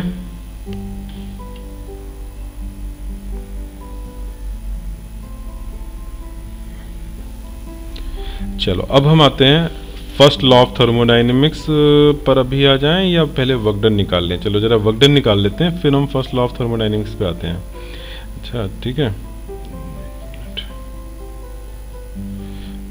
वर्क डन हमने 2 केस तो निकाल लिए थे और तुमको वो बड़े इजी लगे होंगे। एक में तो P into V2 minus V1 हो गया था, और दूसरे में कौन से वाले में 0 हुआ था, नाम बताना जरा। कौन से प्रोसेस में हमने वहीं पर कोई वो क्या था, नाम क्या था उसमें? आइसोकोरिक। वो तुम लोग आई होप लिख चुके होगे। Isochoric, V is constant, delta V is 0, तो work done is P delta V, या P dV लिखना चाहिए, बेटर होगा, और यहाँ dV। ठीक है, तो ये 0। ठीक, ये तो तुम लोगों का लिखा हुआ है। अब मैं आता हूँ नेक्स्ट, और नाम बताओ जरा, 2 के बाद और कौन सा नाम है? Work done in adiabatic process. Adiabatic में अच्छा तुम्हें भी प्रोसेस इक्वेशन नहीं पता है, मैं मान के चलूँ क्या तुम्हें पता है? PV to the power gamma is constant. ठीक है, कांस्टेंट को सिंबल कोई ज़रूरी, मतलब कोई बहुत इंपॉर्टेंट सिंबल नहीं है कि उसको याद रखा जाए, तो मैंने रैंडमली K ले लिया है। ठीक है, एडियाबैटिक प्रोसेस में हमें क्या निकालना है? वर्क डन निकालना है। ठीक है, वर्क डन का स्टार्टिंग पहला स्टेप क्या होता है? dW is equals to PdV लिखना। ठीक है, फिर टोटल वर्क डन निकालोगे तो इंटीग्रेशन PdV करते हैं। ठीक, वॉल्यूम V1 से V2 हमारा लिमिट लग गई। अब क्या करें? इंटीग्रेशन के अंदर P भी वेरिएबल है और V भी वेरिएबल है, तो या तो हम dV को कर दें P के टर्म्स में, या P को कर दें V के टर्म्स में। कौन सा ज़्यादा प्रिफरेबल है? P को V के टर्म्स में लिखना या dV को dP के टर्म्स में लिखना?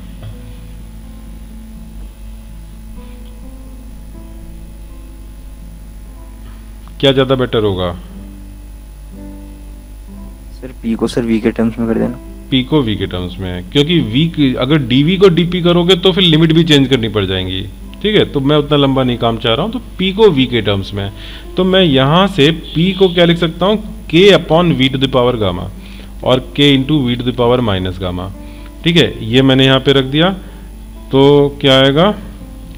K V to the power minus gamma dV from V1 to V2। Now solve करो जरा। K तो कांस्टेंट है, V to the power minus gamma का क्या करें? x to the power n का इंटीग्रेशन क्या होता है?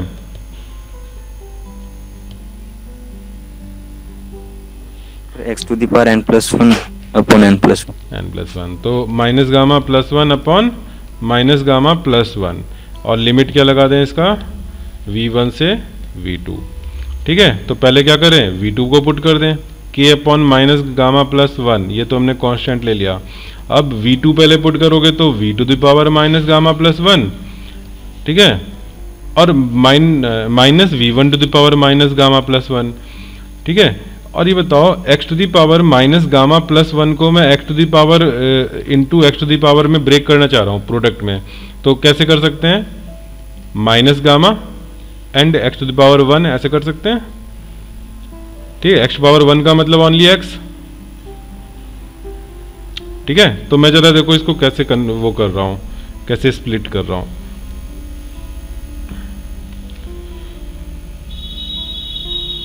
This is 1 upon minus gamma plus 1, और k को अंदर ले आए, k into V2 to the power minus gamma into V2 minus k into V1 to the power minus gamma into V1। और यहाँ से बताना जरा, ये pressure is equal to k V to the power minus gamma था।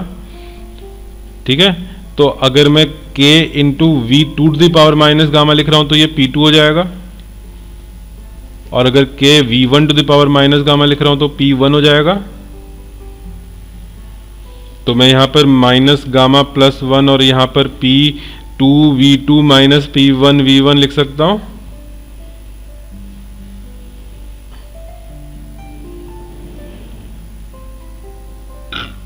Okay, अब यहां पे मैं ऊपर और नीचे दोनों में -1 से मल्टीप्लाई करके लिख दे रहा हूँ, तो P1 V1 minus P2 V2 upon gamma -1 कर दिया मैंने। ठीक है, न्यूमरेटर में भी -1 मल्टीप्लाई कर दिया और डिनोमिनेटर में भी, ये आ गया। और आइडियल गैस इक्वेशन यूज कर लें अगर, तो PV इक्वल टू NRT होता है, तो P1 V1 में NRT1 लिख देंगे और P2 V2 में NRT2 लिख देंगे। NR कांस्टेंट हो गया, बाहर चला गया। ठीक है, तो using PV equal to NRT, तो P1 V1 equal to NRT1, P2 V2 equal to NRT2 वो यूज कर लिया, तो ये उससे एक अल्टरनेट फॉर्म मिल गई। ठीक है, तो ये वर्क डन हमने एडियाबेटिक का डिराइव किया। क्या तुम लोगों को केमिस्ट्री में मैम ने करवाया था क्या? शायद इतना डिटेल में नहीं करवाया होगा, शायद डायरेक्ट फॉर्मूला लिखाया हो। कुछ याद आ रहा है? एडियाबेटिक का वर्णन किया था।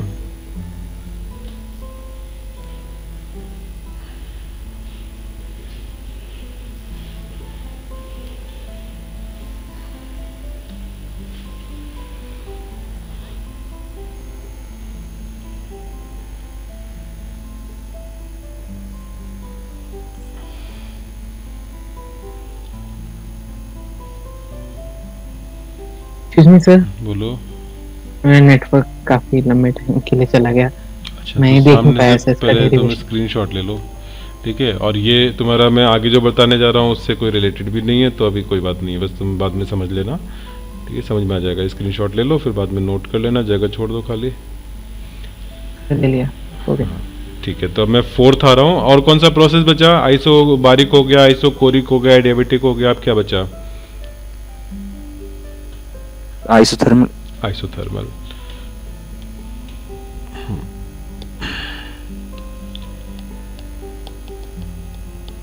आइसोथर्मल में भी यही प्रोसेस। शुरुआत कहां से करनी है? dW = PdV से। ठीक है, केमिस्ट्री में सब में -PdV लगेगा अगर केमिस्ट्री के लिए डिराइव कर रहे हो तो।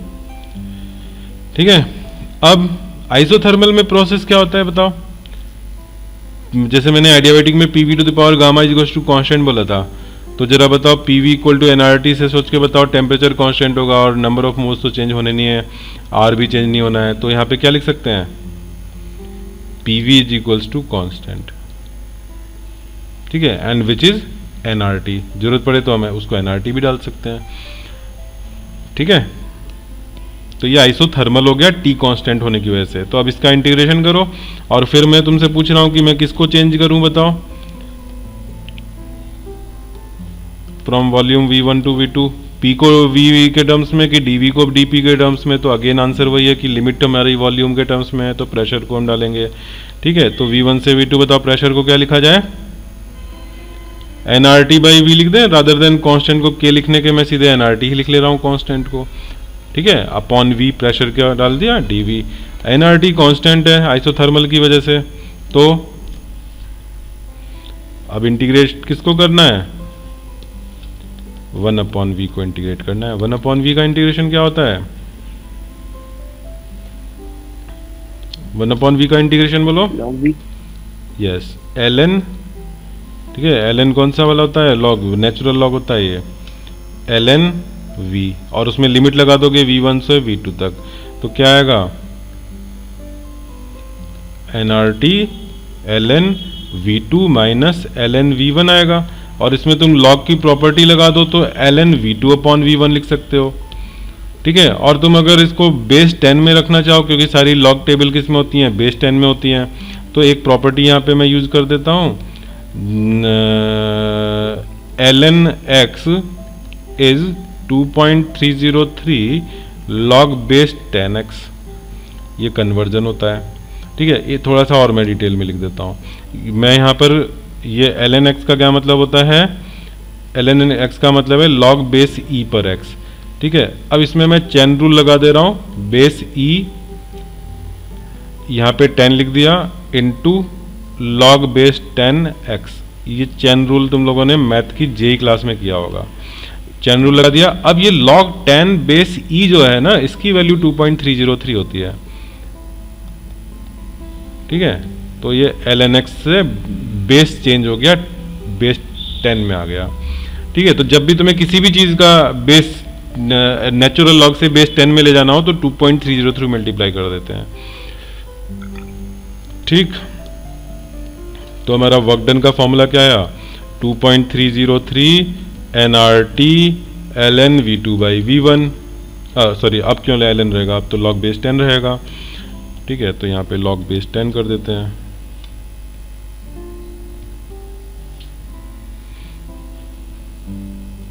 ठीक है, ये हो गया। अच्छा, अब एक चीज और बता दो, अगर isothermal PV is to constant है तो V2/V1 को क्या लिख सकते हो, PV इज कांस्टेंट, यानी कि V2/V1 is equal to P1/P2। P1/P2 inversely proportional हो जाएंगे P और V एक दूसरे के।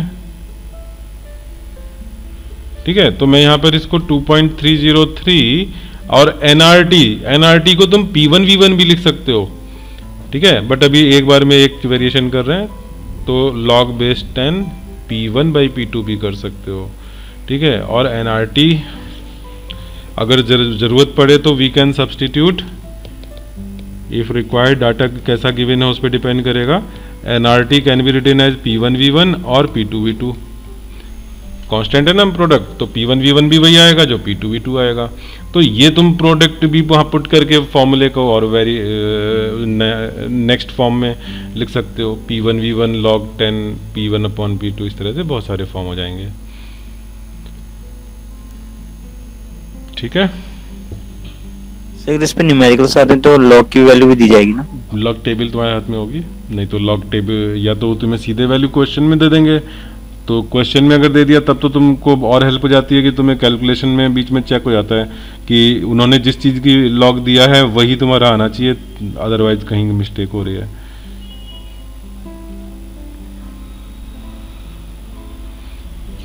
चलो ठीक है, आगे बढ़े। तो हमने आज क्या क्या किया, आज हमने सबसे पहले तो 3 टर्म्स देखे, work done, internal energy and heat. उनके लिए तीनों के लिए फॉर्मूले देखे। क्यू के लिए हमने देखा NC delta T, where C is molar specific heat, तो प्रोसेस पे डिपेंडेंट है, तो CP/CV कुछ यहाँ पर यूज हो सकता है अलग अलग केसेस में। ठीक है, फिर हमने डेल्टा U देखा। डेल्टा U का क्या फॉर्मूला था, NCV डेल्टा टी। ठीक है, अभी फर्स्ट लॉ देखेंगे, उसके बाद मैं तुम्हें बताऊंगा कि ये आया कैसे। ठीक है, delta U this is always and delta C NCV delta T because this is path independent. ठीक है, तो एक बार अगर मैंने एक प्रोसेस के लिए प्रूव कर दिया कि NCV डेल्टा टी है, तो ये हर प्रोसेस के लिए NCV डेल्टा टी ही रहेगा। ठीक है, फिर हमने क्या किया, वर्क डन के लिए PdV, और फिर वर्क डन में मैंने ये 4 केस तुम्हें बताए, isochoric V constant, isothermal T constant, adiabatic Q delta Q is 0, और चौथा क्या था, P कांस्टेंट। ठीक है, तो ये 4 हमारे केसेस के वर्क डन हमने अभी करे, उसमें 2 थोड़े से लंबे थे, 2 इजी थे। आइसोबारिक आइसोकोरिक बहुत इजीली हो गया था, और आइसोथर्मल एंड एडियाबैटिक में हमें इंटीग्रेट करके निकालना पड़ा था। ठीक है, इतना बोलो, समझ में आ गया सबको। अब हम फर्स्ट लॉ पर आ जाएं, जल्दी से बोलो। बहुत आराम से मैं पढ़ा रहा हूँ और फिर भी चीज़ें मतलब स्पीड से चल रही हैं। मुझे जो एक्स्ट्रा टाइम में, जैसे कल की क्लास मैंने कन्वर्ट कर दी है CBSE की क्लास में, सबको पता है ना। कल जो है क्लास जो JEE वाली होती थी उसको CBSE में कन्वर्ट कर दिया है, तो मैं इसमें प्रॉपर्ली न्यूमेरिकल वगैरह अच्छे से ले पाऊँगा। ठीक है, बाकी थ्योरी तो हम लोग की आराम से हो जा रही है। चलो आगे बढ़ते हैं।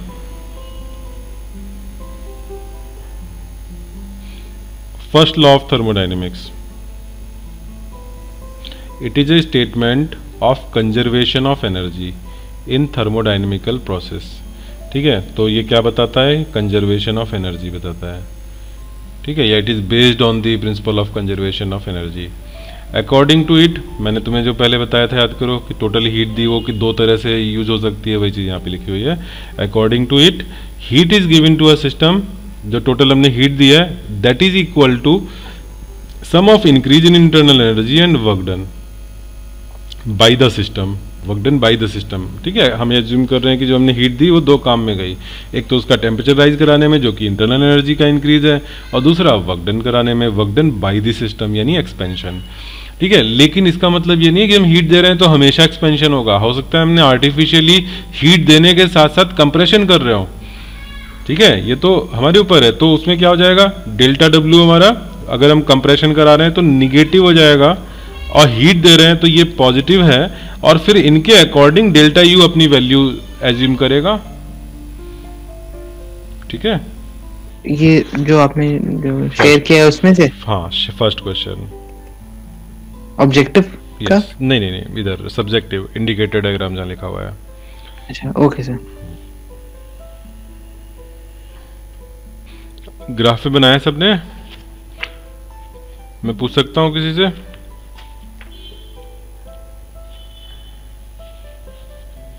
वाई एक्सिस पर प्रेशर बनाना, एक्स एक्सिस पे वॉल्यूम बनाना, हालांकि उससे फर्क नहीं पड़ेगा, बट जो यूजुअली बनाते हैं वैसे ही करो, जिससे कि मैं डिस्कस करूँ तो किसी का अलग ना हो।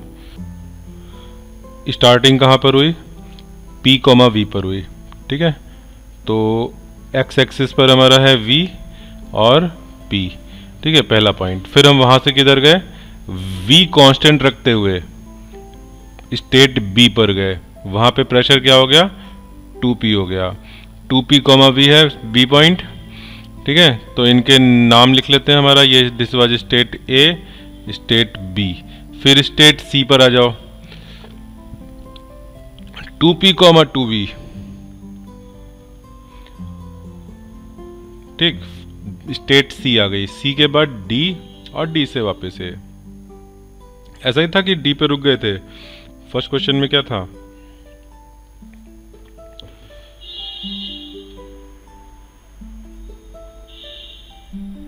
D, A B C D, A वापस ए पर आ रहे हैं।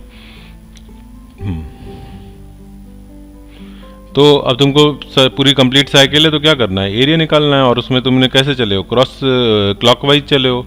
क्लॉकवाइज में तो तुम्हारा ए हो जाएगा, पूरा एरिया जो है पॉजिटिव हो जाएगा।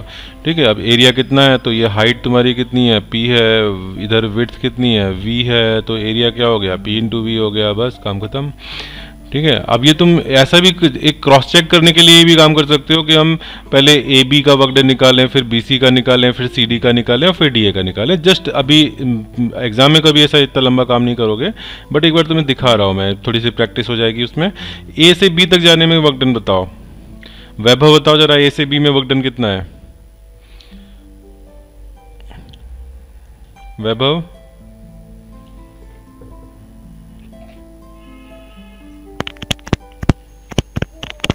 वैभव,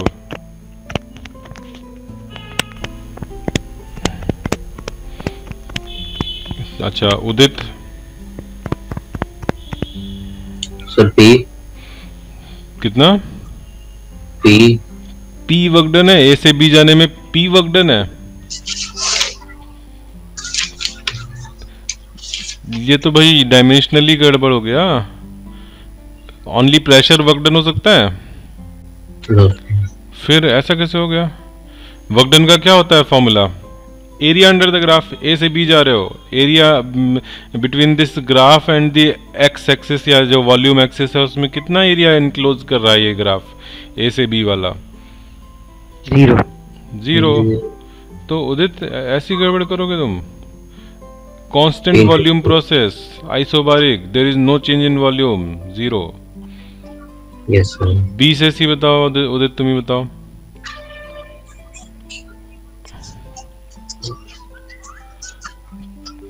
विद प्रॉपर साइन, पॉजिटिव की नेगेटिव ये भी बताना है। Area under BC graph 0। BC में तुम्हें ग्राफ में 0 दिख रहा है एरिया।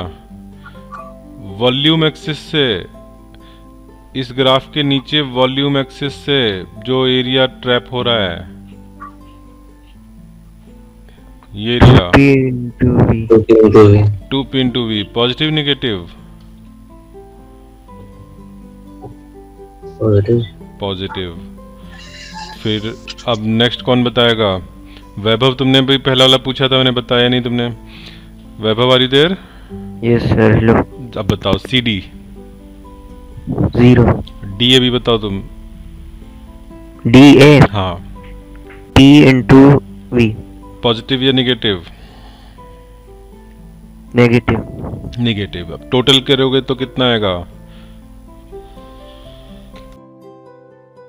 PV प्लस का पीवी, ठीक है, टोटल आ गया प्लस पीवी। तो इन सबको हम ऐड करते जाएंगे और टोटल मिल जाएगा। ठीक, अब ये काम ऐसे भी कर सकते थे ब्रेक करके, और वैसे भी कर सकते हो कि हमने एरिया क्रॉस, जो area enclosed by the cycle है। ठीक है, ये हमारा हुआ फर्स्ट क्वेश्चन। अब फोर्थ क्वेश्चन पर आ जाओ। फोर्थ क्वेश्चन में क्या दिया है? An electric heater supplies heat at a rate of 100 वाट। ठीक है, वाट मतलब जूल पर सेकेंड। ठीक है, तो हीट मतलब डेल्टा क्यू। ठीक है, डेल्टा क्यू, लेकिन यहाँ तो रेट दिया है तो मैं अपॉन टाइम कर दूं, तो ये दे रखा है तुम्हें कितना? 100 जूल पर सेकेंड। वाट को भी मैं जूल पर सेकेंड लिख दे रहा हूँ क्योंकि आगे की यूनिट्स भी जूल पर सेकेंड में दी हैं। Next, system the works at a rate of work done at rate of 75 joule पर सेकेंड। ठीक है, या तो हम इस जूल पर सेकेंड को वाट कर देते तो भी ठीक था, ऊपर वाला भी फिर वाट रहता। पूछा गया है the at what rate is the internal energy changing, तो delta U by T rate पूछा है। ठीक है, डेल्टा यू नहीं पूछा है, डेल्टा यू का रेट पूछा है। अच्छा, जब ये हम डेल्टा क्यू डेल्टा यू लिख रहे हैं तो मैंने डब्ल्यू में भी डेल्टा लगा दिया, लेकिन चेंज इन वर्क कोई चीज़ मीनिंगफुल नहीं है। ठीक है, चाहे डेल्टा डब्ल्यू लिखो तो भी वो वर्क डन है, चाहे डब्ल्यू लिखो वो भी वर्क डन है। ठीक है, लेकिन जैसे डी डब्ल्यू को इंटीग्रेट करोगे तो डेल्टा डब्ल्यू, तो मतलब क्यू और यू तो ऐसी क्वांटिटी है जिनमें चेंज की बात कर सकते हैं, लेकिन डब्ल्यू में चेंज कुछ नहीं होता है। वर्क डन तो वर्क डन है। ठीक है, तो वर्क डन इज, चाहे डेल्टा लगाओ या ना लगाओ एक ही बात है। ठीक है, अब ये डेल्टा यू पूछा गया है, तो डेल्टा यू बाई टी पूछा गया है, तो हम क्या करें? इसको देख के क्या लग रहा है, कौन सा फॉर्मूला यूज करें?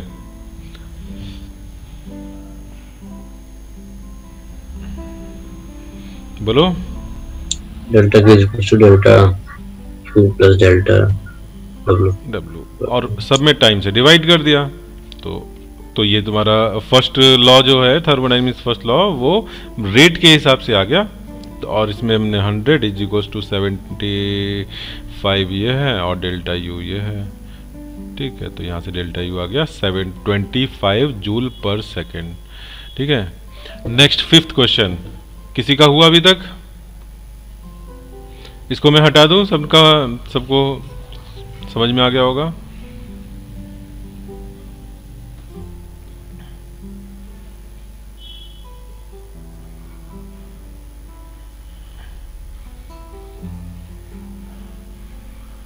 फिफ्थ क्वेश्चन हुआ? किसी का हुआ फिफ्थ क्वेश्चन? जीरो पर ही रुके हुए हैं ऐसा लग रहा है मुझे। सर पहले हमेशा लेटेंट हीट दे रखी है, तो पहले वो जो वाटर से स्टीम में बदलेगा तो उसमें लगेगी सर। ओके, वाटर इनिशियली तुम्हें जो 2 kg वाला वो कितने टेम्परेचर पे दिया हुआ है तुम्हें? अच्छा, क्या पूछा है इसमें?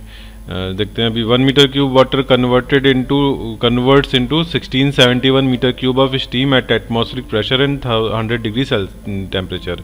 तो यहाँ पे इन्होंने एक जनरल डाटा दिया हुआ है कि अगर 1 मीटर क्यूब वाटर को हम स्टीम में कन्वर्ट करते हैं, लिक्विड वाटर को, ठीक है, तो वो उसका वॉल्यूम कितना बढ़ जाता है? 1671 मीटर क्यूब हो जाता है। ठीक है, तो इतना इसमें वॉल्यूम में इंक्रीज होता है।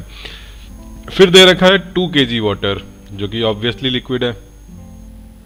अच्छा, लेटेंट हीट ऑफ वेपराइजेशन भी दे रखा है इसका। L is equals to 2.3 into 10⁻6 joule per kg।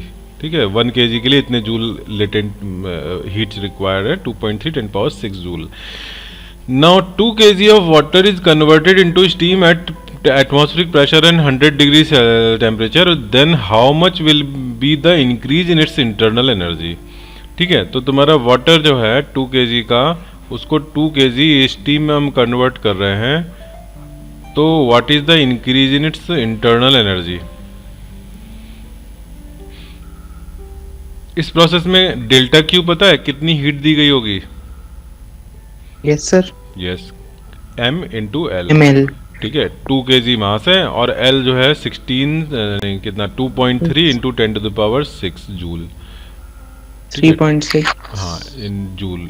ठीक है, अभी वो अभी यहाँ पे कैलकुलेशन नहीं करो बिल्कुल भी, ठीक है, बीच में हम कैलकुलेशन नहीं करते। मान लो कहीं पे अपॉन में 2 आ रहा हो, 2 कैंसिल हो जाए, ठीक है। यहाँ तो चलो इजी नंबर है, कर लिया तो कोई हमारा नुकसान नहीं हो रहा, 4.6 तो हमें विद इन ए सेकेंड हमें दिख गया।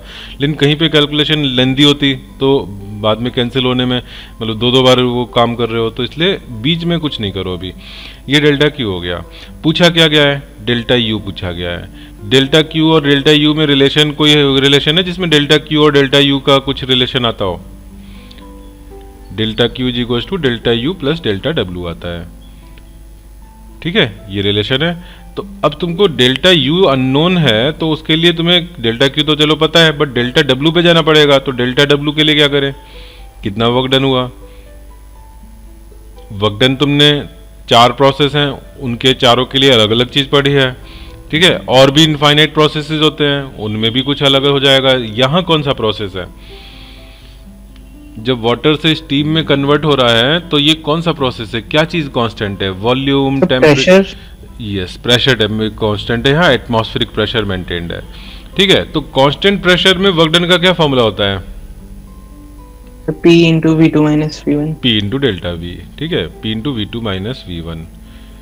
तो प्रेशर कितना है? 1 एटमॉस्फेरिक, उसको हम 1.01 into 10 to the power 1.01 into 10 to the power 5 लिख ले रहे हैं, ठीक। आगे डेल्टा V के लिए क्या करें?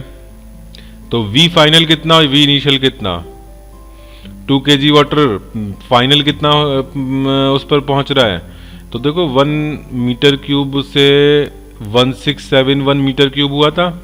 तो ये बताओ वाटर जब लिक्विड फेज में 2 kg रहा होगा तो उसका वॉल्यूम कितना रहा होगा, और स्टीम 2 kg का कितना वो वॉल्यूम में कन्वर्ट हो गया? 2 kg लिक्विड वाटर का वॉल्यूम कितना मीटर क्यूब? डेंसिटी देखो, डेंसिटी ऑफ वाटर ये दी हुई है। इस हिसाब से 1 kg वाटर कितने मीटर क्यूब?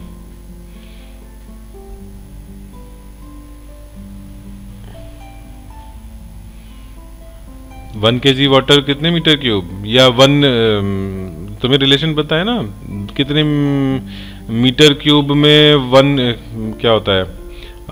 चलो डेंसिटी लिखते हैं पहले। डेंसिटी क्या है हमारा? 1 इंटू 10 पावर 3 kg पर मीटर क्यूब। इसका मतलब क्या है कि 1 मीटर क्यूब में कितने kg आएंगे?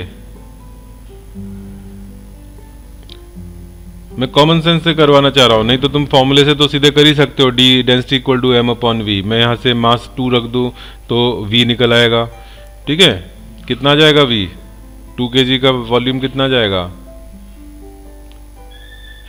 2 into 10 power minus 3 metre cube, ठीक है। तो ये हमारा कौन सा है? लिक्विड का वॉल्यूम है ये, ठीक। तो 1 मीटर क्यूब 167 मीटर क्यूब में कन्वर्ट हो रहा है, तो इतने मीटर क्यूब कितने में कन्वर्ट हो रहा होगा? ये तो इनिशियल है, V1 है ये V1, ये कितने V2 में कन्वर्ट हो रहा होगा? 1 मीटर क्यूब 1671 में, तो इतना मीटर क्यूब, इसमें 167 मल्टीप्लाई कर दो। 1 मीटर क्यूब अगर इतना टाइम्स हो जा रहा है, 1671 टाइम्स हो जा रहा है, तो 2 मीटर क्यूब 2 इंटू 1671 हो जाएगा। तो 2 into 10 power minus 3 metre cube 2 into 10 power minus 3 into 1671 हो जाएगा, ठीक है। ये V2 हो गया। तो V2 माइनस V1 करना है, तो तुम चाहो तो 2 इंटू 10 पावर माइनस 3 को कॉमन निकाल लो बाहर। पहले चलो मैं पूरा ही लिख रहा हूं।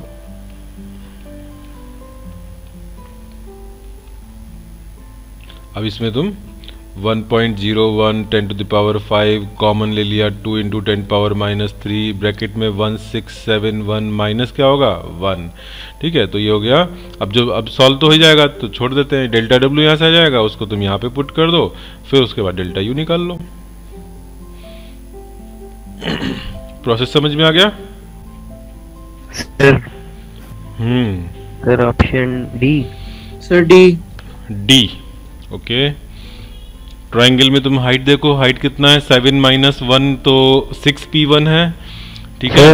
और हाँ बोलो सर, ट्रेपेजियम का एरिया भी ले सकते हैं। ट्रेपेजियम का नहीं लोगे, ये तो ट्रायंगल है। साइकिल का वर्क डन पूछा है, work done by the gas sir. In one cycle पूछा है। नहीं सर, ये जो ट्रायंगल के नीचे रेक्टेंगल भी है ना, वो नहीं लोगे।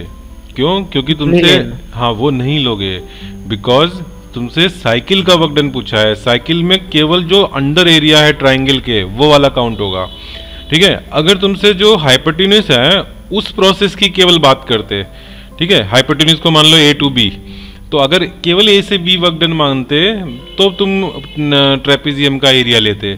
यहाँ तुमसे कंप्लीट साइकिल पूछ रहे हैं तो उसमें तुम ए टू बी, फिर बी से तुम वर्टिकल डाउन आओगे सी, फिर सी से हॉरिजॉन्टली चलोगे ए, तो ये तीनों वर्क डन जब करोगे काउंट तो फिर वो ट्रेपेजियम वाला एरिया माइनस हो जाएगा। ट्रेपेजियम नहीं, जो नीचे रेक्टेंगल है, जस्ट सेकेंड में यहाँ बनाता हूँ। जब तुम एक बार ऐसा करते हैं, यहाँ भी तुमको मैं बिल्कुल वो स्टेप बाय स्टेप करके दिखा देता हूँ, ठीक है, तो तुम्हें क्लियर हो जाएगा। मैं यहाँ पे पहले तो मैं ट्रायंगल का एरिया और ट्रेपेजियम का एरिया अलग अलग निकाल लेता हूँ, ठीक है। ट्रायंगल का एरिया कितना होगा? हाफ बेस 4 माइनस 1 तो 3v1 हो गया, और इंटू हाइट 7 माइनस 1 यानी 6p1 हो गया, और हाफ करोगे तो 3 इंटू 3 9p1v1 हो गया, ठीक है। और नीचे वाला जो रेक्टेंगल है छोटा सा, उसका एरिया देखोगे तो हाइट उसकी p1 है और विड्थ उसकी 3v1 है, ठीक है। तो ये हो गया 3p1v1। अब p1v1 को मैं मान लो a में कह देता हूँ, तो ये 9a नॉट बोल दो उसको p1v1 को, और इसको 3a नॉट बोल देते हैं, ठीक है। अभी मैंने ये केवल रफ कैलकुलेशन करी है, भी प्लस माइनस साइन यहाँ पुट नहीं किया है, ठीक है। अब मुझे बताओ ए नॉट के टर्म्स में ए से बी तक जाने का वर्क डन कितना होगा विद प्रॉपर साइन? बताओ ए से बी जाने का। कौन? वैभव तुम बताओ जरा। सर उसका पूरा एरिया। यस, तुमने भी कहा था ना ट्रेपेजियम का एरिया लेना है, किसने कहा था? Yes sir. हाँ तुमने, हाँ, तो इसलिए मैं तुम्हें आंसर कर रहा हूं। ए से बी तक का एरिया में कौन सा लोगे? 9 3 9 प्लस 3 12, 9 माइनस 3 क्या लोगे? सर 12। गुड। पॉजिटिव या नेगेटिव? Sir positive. यस, क्योंकि इंक्रीज हो रहा है वॉल्यूम। फिर बी से सी में बता दो। 0 सी से ए में बता दो। -3a0। -3a0। अब तुम जब टोटल करोगे, अच्छा ऊपर जो 12 लिखा था वो 12 कैसे आया था, जरा उसको मैं ब्रेक करके लिख दे रहा हूं, जिससे कि तुमको मैं एग्जैक्टली दिखा पाऊं कि ये रेक्टेंगल का एरिया कैंसिल हो जा रहा है, ठीक है। तो मैंने 9a0 प्लस 3a0 लिख दिया। इसको तुमने जो ऐड करके बताया था 12, मैंने उसको ब्रेक करके लिख दिया। अब जब तुम इनको ऐड करोगे तो ये रेक्टेंगल देखो कैंसिल हो गया। क्या बचा? केवल ट्रायंगल का एरिया बचा। 9a0 जो है वो ट्रायंगल का एरिया है, तो ओनली ट्रायंगल का, यानी कि कोई भी साइक्लिकल प्रोसेस हो, केवल ट्रायंगल ही नहीं, किसी भी तरह की शेप का प्रोसेस हो, ठीक है, पेंटागन वगैरह के लिए भी मैं बात कर रहा हूं, उसमें भी वर्क डन केवल इनसाइड एरिया को लेना है, ठीक है। तो आई होप अब क्लियर हो गया होगा ये बात। ए से बी में टोटल लेना है, साइकिल में ओनली इनसाइड लेना है, ठीक है। Yes sir. अब फोर्थ क्वेश्चन पर आ जाओ। पढ़ने में आ रहा है क्या? मैं बड़ा करूं फिगर? सर थोड़ा बड़ा कर दीजिए। अच्छा, अब बताओ। ये सर अब ठीक है।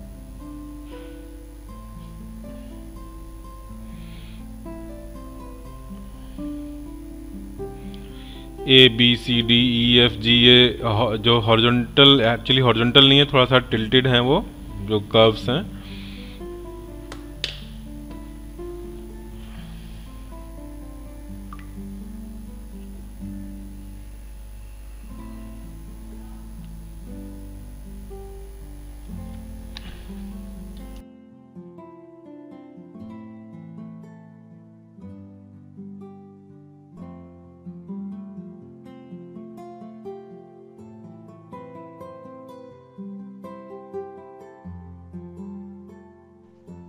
V यस, वी क्या चीज? अच्छा बी ऑप्शन बोल रहे हो? बी अच्छा हाँ। अच्छा बी, एक सेकेंड में देख लूं। Which two of them should be part of closed cycle if the net work done by the gas is to be its maximum value? अच्छा सर सी।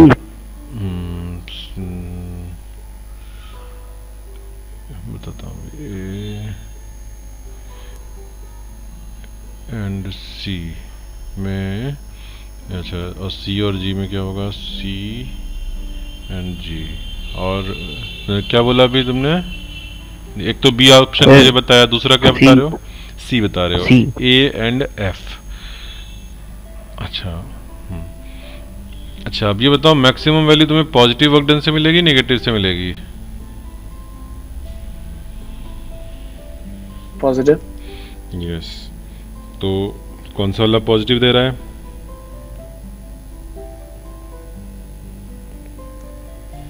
बी। हाँ बी। यस,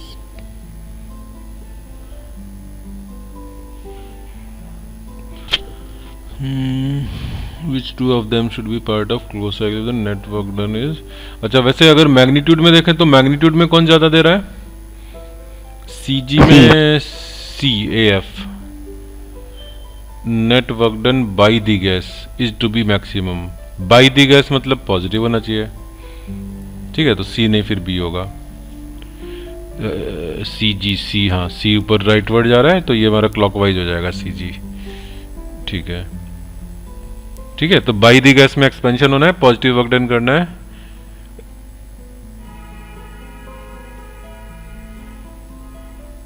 ठीक, चलो आगे फिफ्थ तो बहुत ईजी हो जाएगा, जल्दी से हो जाएगा।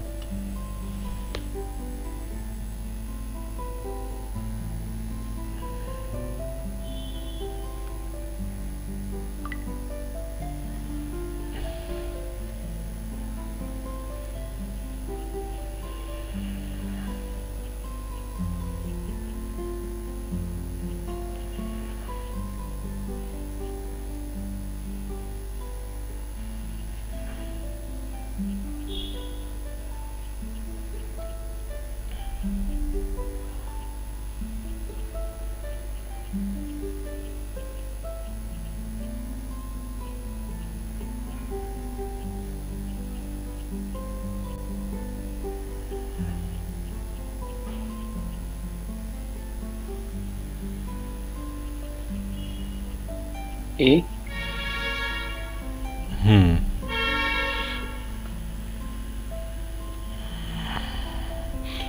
Q1 is less then Q2 is less then Q3, yes correct, ठीक है। अच्छा, अब तुम लोग को अब मैं ब्रेक दे देता हूँ केमिस्ट्री क्लास से पहले, जैसे प्रॉमिस किया था, ठीक है। अब वर्क डन की तुम लोगों को मैंने ये जो शीट है ना, ये जिस शीट से मैंने क्वेश्चन लिए हैं, ये शीट प्लस थर्मोडाइनमिक्स का जो नोट्स हैं, ये दोनों मैं अभी आधे घंटे में अपलोड कर दूंगा, जो हमारा न्यू GCR है, ठीक है, फिजिक्स न्यू जिस पे टेस्ट देते हो, ठीक है। तो ये तुम लोग प्रैक्टिस कर लेना, आज के आज करोगे तो ज़्यादा अच्छा रहेगा, क्योंकि अभी मैं ये सब पढ़ा चुका हूँ। इसमें ये फर्स्ट लॉ ऑफ थर्मोडाइनमिक्स तक का यूज़ होगा, ठीक है।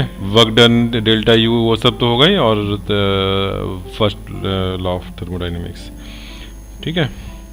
चलो, तो अभी मैं तुम लोग को थोड़ा सा ब्रेक दे देता हूँ, देन मैम विल ज्वाइन।